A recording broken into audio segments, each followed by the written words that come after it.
میں بڑی بے چینی سے اپنی ماں کے کام پر جانے کا انتظار کر رہا تھا تاکہ آج میں سچ جان لوں۔ جب تک مجھے حقیقت کا علم نہیں ہو جاتا مجھے سکون نہیں ملتا، اور مجھے معلوم بھی نہیں تھا جیسا میں سوچ رہا ہوں کیا واقع میں وہ سچ تھا یا محض میرا وہم تھا۔ 12 بجنے کو آئے تھے، ابا تو کام پر چلے گئے تھے، وہ رات کو دیر سے آتے تھے۔ اب میں کب سے اس انتظار میں تھا کہ کب امی جاتی ہیں۔ دن سر پر چڑھ آیا تھا، سارے گھر میں خاموشی کا راج تھا۔ امی جلدی جلدی گھر کی صفائی کر رہی تھی، خاموشی کی وجہ سے گھر میں صرف چڑیوں کی چہچہٹ اور جھاڑو کی آواز گونج رہی تھی۔ کل رات آنے والے طوفان کی وجہ سے سارا گھر مٹی سے اٹک گیا تھا اور سارا گھر درخت کے پتوں سے بھر گیا تھا۔ امی کو کام پر جانے کی جلدی تھی، وہ جتنا جلدی جانے کی کوشش کرتی اتنا ہی لیٹ ہوتی جا رہی تھی۔ میری سوتیلی بہن سیرش جو اماں کے پہلے شوہر سے تھی، وہ بھی امی کا ہاتھ بٹا رہی تھی، وہ بھی امی کی طرح بالکل خاموشی سے کام کر رہی تھی۔ دونوں ماں بیٹی کا ایک ہی مزاج تھا، وہ دونوں چپ چاپ بلا ضرورت نہیں بولتی تھیں۔ کام ختم ہو گیا تھا، اب امی چلی گئی تھی۔ ان کے جاتے ہی سیرش اندر سے تیل کی بوتل لے کر آ گئی اور مجھے اشارے سے اپنے پاس بلایا اور میں چپ چاپ آ کر بیٹھ گیا۔ میں 16 سال کا تھا جب میں اور میری بہن گھر پر اکیلے ہوتے تو بہن بولتی کہ آؤ تمہارے سر پر مساج کر دوں۔ جیسے ہی وہ آئل میرے سر پر لگاتی تو مجھے گہری نیند آ جاتی۔ شروع میں تو مجھے لگا کہ شاید مالش کی وجہ سے مجھے سکون ملتا ہے جس کے باعث میں سو جاتا ہوں، مگر ایک چونکا دینے والی بات تھی جو مجھے شدید پریشان کر رہی تھی۔ اس بات کا ذکر بھی میں نے کسی سے نہیں کیا کہ سب مجھے پاگل سمجھتے۔ جب میری آنکھ کھلتی تو میرا لباس تبدیل ہوا ہوتا، ایسا لگتا جیسے کسی نے مجھے نہلایا ہو یا میرا لباس تبدیل کر دیا ہو، لیکن میں تو سو جاتا تھا۔ پہلے تو میں نے اس بات کو اپنا وہم سمجھا، مگر جیسے جیسے دن گزرتے گئے میرا یقین پختہ ہوتا گیا۔ مجھے نشہ آور دوا دے کر بے ہوش کیا جاتا تھا اور جب اٹھتا تو میرا لباس تبدیل ہوا ہوتا۔ کوئی ایسے کیسے کر سکتا ہے جبکہ گھر میں ہم دونوں بہن بھائی کے علاوہ کوئی نہیں ہوتا تھا اور نہ ہی کوئی آتا جاتا تھا۔ میری بہن سیرش تو ایسی حرکت کر نہیں سکتی تھی، تو پھر کون تھا جو ایسا کر رہا تھا؟ میں جب اپنی بہن سے اس بات کا ذکر کرتا تو بہن مجھے پیسے دے کر چپ کروا دیتی اور کہتی کہ تم نہا کر یہی کپڑے پہن کر سوئے تھے، تم باتیں بھولنے لگے ہو، لگتا ہے تمہارا حافظہ کمزور ہو گیا ہے، ڈاکٹر کو دکھا کر آؤ۔ بہن کی باتیں مجھے غصہ دلاتی تھیں مگر ضبط کر کے چپ کر جاتا تھا۔ میری بہن سیرش روز ایسی کوئی نہ کوئی بات کر کے مجھے چپ کروا دیتی تھی، مگر میں اب بچہ نہیں رہا تھا جسے کوئی کھلونا یا کھانے کی چیزیں دے کر بہلایا جائے۔ میں جوانی میں قدم رکھ رہا تھا اور یہ بات مجھے سخت پریشان کرتی تھی کہ میری لا علمی میں کوئی اور میرے کپڑے تبدیل کرتا ہے اور مجھے نہلاتا بھی ہے۔ میں تو بہت شرمیلا لڑکا تھا، میں تو بچپن میں بھی کسی کے سامنے کپڑے تبدیل نہیں کرتا تھا۔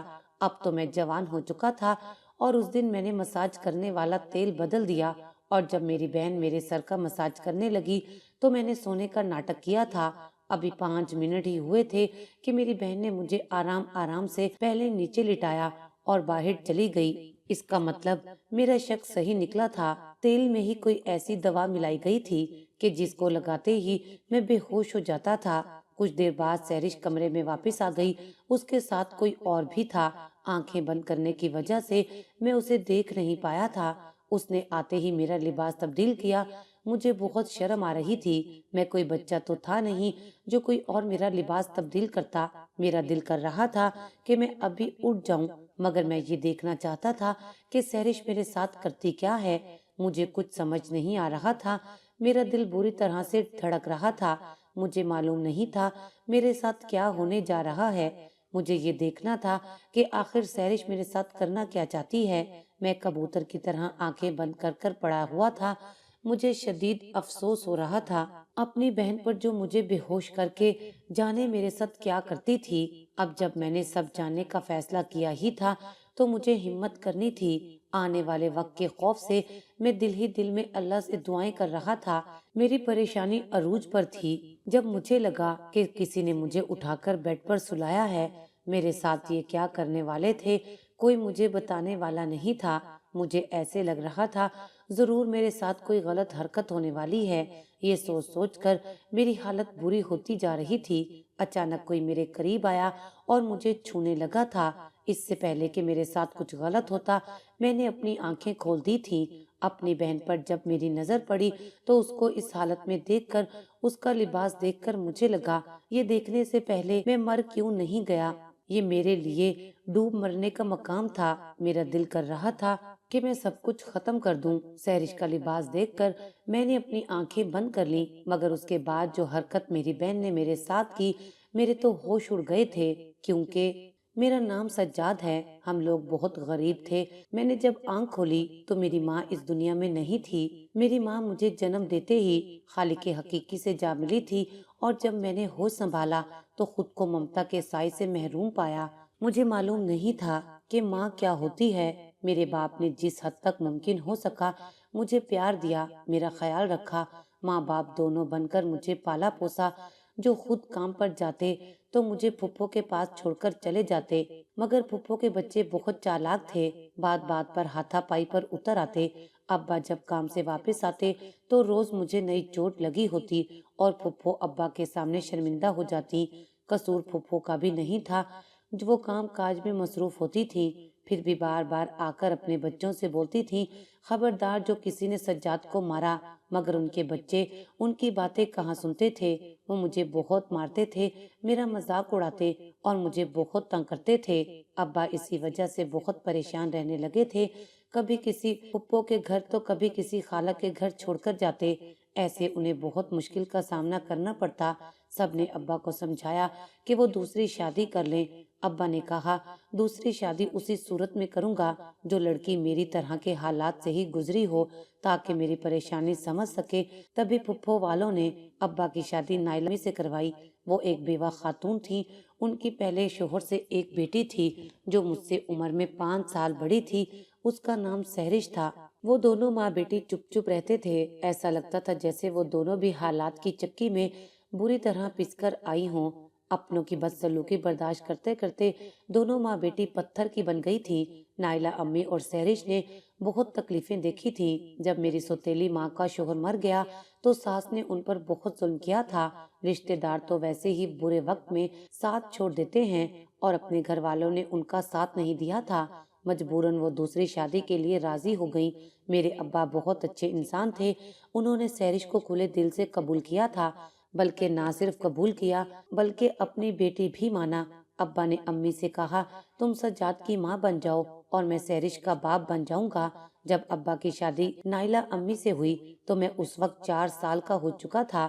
ابا کی دوسری شادی سے یہ ہوا کہ اب مجھے کسی کے گھر نہیں جانا پڑتا تھا، میں اپنے گھر میں مزے سے کھیلتا گھومتا پھرتا رہتا تھا۔ امی مجھے نہیں ڈانٹتی تھی، مجھ سے پیار کرتی تھی، اور سحرش بھی مجھ سے پیار سے بات کرتی تھی۔ سحرش کے روپ میں مجھے بہن مل گئی تھی۔ اب ابا بھی آرام سے کام پر چلے جاتے تھے، انہیں پیچھے میری فکر نہیں ہوتی تھی۔ میں بھی شریف بچہ تھا، امی اور سحرش کو بالکل تنگ نہیں کرتا تھا، اس لیے انہیں کسی قسم کی مشکل کا سامنا نہیں کرنا پڑا۔ وقت یوں ہی تیزی سے گزرتا گیا، مگر ہمارے گھر کے حالات جو پہلے بھی کچھ خاصے اچھے نہیں تھے، اوپر سے مزید بہت خراب ہو گئے۔ ابا جس کارخانے میں کام کرتے تھے وہ بھی بند ہو گیا۔ ہم سب بہت پریشان رہنے لگے تھے۔ مجبور ہو کر امی نے ایک گھر میں صفائی کا کام شروع کیا تھا، اور ابا پیٹرول پمپ پر کام کرتے تھے، مگر تنخواہ کم ہونے کی وجہ سے حالات خراب سے خراب تر ہوتے جا رہے تھے۔ وہ نوکری چھوڑ کر گھر پر بھی نہیں بیٹھ سکتے تھے، اگر گھر بیٹھ جاتے تو فاقوں کا سامنا کرنا پڑتا۔ میں سرکاری اسکول میں پڑھتا تھا، مگر فیس نہ دینے کی وجہ سے میں اسکول نہیں جا رہا تھا۔ جبکہ سحرش میٹرک کر کے گھر بیٹھ گئی تھی، ابا اور امی باہر چلے جاتے تو میں گھر پر رہتا تھا، کیونکہ سحرش گھر پر اکیلی ہوتی تھی۔ ابا امی بول کر جاتے تھے کہ گھر پر ہی رہنا، جوان لڑکی گھر پر اکیلی ہے، لوگوں کا بھروسہ نہیں ہے۔ جیسے ہی ابا اور امی باہر جاتے تو سحرش کہتی سجاد تمہارے بال خراب ہو رہے ہیں، آؤ میں تمہارے سر پر تیل کی مالش کرتی ہوں۔ میں خوش ہو جاتا تھا اور سحرش سے سر پر تیل کی مالش کرواتا تھا۔ اب ایسا روز ہونے لگا تھا۔ سحرش بولتی تھی کہ 2 ہفتے روزانہ ہی تمہیں ایسے مالش کروانا ہوگی، پھر تمہارے بال اچھے ہو جائیں گے۔ میرے لیے یہی خوشی کی بات تھی کہ سحرش میرے ساتھ بہت اچھی تھی، ورنہ جیسے جیسے وہ بڑی ہوتی جا رہی تھی ایسے لگتا تھا وہ ہر وقت کسی گہری سوچ میں گم ہے یا اسے کوئی پریشانی ہو۔ میرے کوئی خاص دوست بھی نہیں تھے جن کے ساتھ میں کھیلتا، بس میرے دوست سکول کی حد تک ہی محدود تھے۔ سہرش میرے سر کی مالش کرتی تو مجھے ایک سکون ملتا اور میں نیند کی وادی میں اتر جاتا، لیکن حیرت کی بات یہ تھی تیل کی مالش کروانے کے بعد 3-4 گھنٹے تک میں سویا ہی رہتا، اور جب نیند سے جاگتا تو ایسے لگتا تھا میں سو کر نہیں اٹھا بلکہ بے ہوش تھا، مجھے بھی کچھ یاد نہیں رہتا تھا۔ تب میں اپنے بستر پر آ کر لیٹ جاتا، اور حیرت والی بات یہ تھی کہ جب میں اٹھو میرے کپڑے بدلے ہوئے ہوتے تھے۔ میں سہرش سے پوچھتا کہ میرے کپڑے کون بدلتا ہے، سہرش بات کو ٹال جاتی تھی، مجھے میرے سوالوں کے تسلی بخش جواب نہیں ملتے تھے۔ ایک روز میں اسی پریشانی میں چھت پر ٹہلنے لگا اور اسی بارے میں سوچنے لگا جب اچانک میری نظر اس جوڑے پر پڑی جو صبح میں نے پہنا ہوا تھا، اور وہ گیلا تھا، صاف لگ رہا تھا، اب کچھ دیر پہلے ہی دھو کر سکھانے کے لیے لٹکایا گیا تھا، لیکن وہاں پر اور کپڑے ٹنگے ہوئے نہیں تھے، صرف ایک ہی میرا جوڑا ٹنگا ہوا تھا۔ امی تو گھر پر تھی نہیں، ظاہر سی بات ہے سہرش نے میرے کپڑے دھو کر سکھانے کے لیے لٹکائے تھے، مگر میں نے اس بات کا ذکر سہرش سے نہیں کیا تھا۔ اب یہی روز کا معمول ہو گیا تھا، جب بھی میں چھت پر جاتا میرا وہ جوڑا جو مجھے تیل لگانے سے پہلے بنایا ہوا ہوتا تھا وہ دھل کر ٹنگا ہوا ہوتا تھا، اور یہیں سے میرے دل میں شک پیدا ہوا تھا کہ آخر ایسی کیا وجہ تھی، سہرش جھوٹ کیوں بولتی ہے، مجھ سے کیا چھپا رہی ہے، اور میرے کپڑے کون تبدیل کرتا ہے اور کیوں کرتا ہے۔ یہ باتیں مجھے بہت پریشان کر رہی تھی۔ بہرحال اتنا تو میں جان گیا تھا اس تیل میں ہی کچھ ایسا ہے جس کو لگانے سے ہی میں بے ہوش ہو جاتا ہوں۔ اب میں بازار سے دوسرا تیل لے کر آ گیا اور سب سے چھپ کر گھر والا تیل دوسری بوتل میں ڈال کر بازار والا تیل اس کے اندر ڈال دیا تاکہ سہرش کو مجھ پر شک نہ ہو۔ آج سچ کھل کر سامنے آنے کا وقت آ گیا تھا۔ سہرش سے بھی میرا دل کھٹا ہوتا جا رہا تھا، میں نے بھی اب اس سے زیادہ بات کرنا چھوڑ دیا تھا، اور سچ یہ بھی تھا کہ میں ڈپریشن میں جا رہا تھا۔ جب تک یہ میں گتھی نہیں سلجھاتا مجھے چین نہیں ملنا تھا۔ آخر کار امی کا کام ختم ہوا، اور جب ابا اور امی کام پر چلے گئے تو روز کی طرح سہرش مجھے بولی، سجاد تمہیں تیل لگانے کا وقت ہو گیا ہے۔ میں چپ چاپ نیچے بیٹھ گیا جبکہ سہرش چارپائی پر بیٹھ گئی اور مجھے تیل کی مالش کرنے لگی۔ میں نے تھوڑی دیر کے بعد ایسا دکھایا کہ جیسے میں سو گیا ہوں، مگر میں جاگ رہا تھا۔ سہرش نے مجھے آواز دی اور میرا گال تھپایا۔ جب اسے پکا یقین ہو گیا کہ میں بے ہوش ہو گیا ہوں تب سہرش نے مجھے آرام آرام سے زمین پر لٹا دیا اور شاید خود باہر چلی گئی۔ تبھی باہر کا دروازہ کھلنے کی آواز آئی اور قدموں کی چاپ مجھ تک آتی محسوس ہوئی۔ میں سمجھ گیا تھا وہاں پر اور کوئی بھی تھا، سہرش اکیلی نہیں تھی۔ یہ سوچ کر مجھے زیادہ ڈر لگنے لگا تھا، میرا سارا وجود مجھے ٹھنڈا ہوتا ہوا محسوس ہوا تھا۔ ایسا تو میں نے سوچا بھی نہیں تھا کہ گھر سے کوئی باہر کا فرد بھی اس کھیل میں شامل ہوگا، مگر یہ محض کون ہو سکتا تھا؟ اب مجھے اٹھا کر کسی گاڑی میں لٹایا گیا تھا۔ میرے لیے ایک ایک بات چونکا دینے والی تھی۔ پہلے باہر کا کوئی شخص اندر آیا، اب یہ گاڑی، یہ کیا چکر تھا؟ اب سہرش کی سرگوشی نما آواز آ رہی تھی۔ سہرش بول رہی تھی، جلدی کرو، ہمیں پہلے ہی کافی دیر ہو گئی ہے، اس سے پہلے کہ ابا گھر واپس آ جائیں ہمیں واپس بھی لوٹنا ہے۔ سہرش کی بات سن کر مجھے بہت ڈر لگنے لگا تھا۔ مجھے معلوم نہیں میرے ساتھ کیا ہونے والا تھا، میری پریشانی بڑھتی ہی جا رہی تھی۔ جب گاڑی کسی جگہ آ کر رک گئی مجھے کچھ لوگوں نے اسٹریچر پر ڈالا اور مجھے کہیں لے جا رہے تھے۔ میں بہت خوفزدہ تھا، ایسا لگ رہا تھا کسی ہسپتال میں لے جایا گیا ہے۔ میرے ساتھ جانے کیا ہونے والا تھا، کیا میرا کوئی گردہ وغیرہ تو بیچنے والے نہیں تھے؟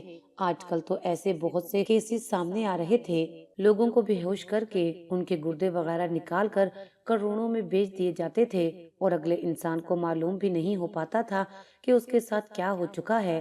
مجھے ایک جگہ لا کر روک دیا گیا، وہاں پر کافی شور تھا۔ جب مجھ سے مزید صبر نہیں ہوا میں نے آنکھیں کھول دی اور ایک دم اٹھ کھڑا ہوا۔ سب مجھے دیکھ کر چپ ہو گئے تھے، ایسا لگتا تھا سب کو سانپ سونگھ گیا ہو۔ میری نظر جب سہرش پر گئی، اس کا لباس اور حلیہ دیکھ کر میں غصے سے پاگل ہو گیا تھا۔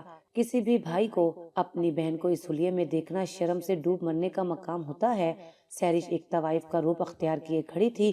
شروع میں تو مجھے لگا میں کسی کوٹھے پر آ گیا ہوں، وہ کسی کوٹھے کا ہی نقشہ پیش کر رہی تھی۔ سہرش اب ڈر رہی تھی، خوف اس کی آنکھوں سے صاف نظر آ رہا تھا۔ میں اس کا سچ جان گیا تھا۔ تب سہرش میرے آگے ہاتھ جوڑ کر کھڑی ہو گئی اور بولی، میں تمہیں سب بتا دوں گی، یہاں کوئی تماشا نہ کرنا، یہاں ڈرامے کی شوٹنگ ہو رہی ہے۔ تبھی میری نظر جواد پر پڑی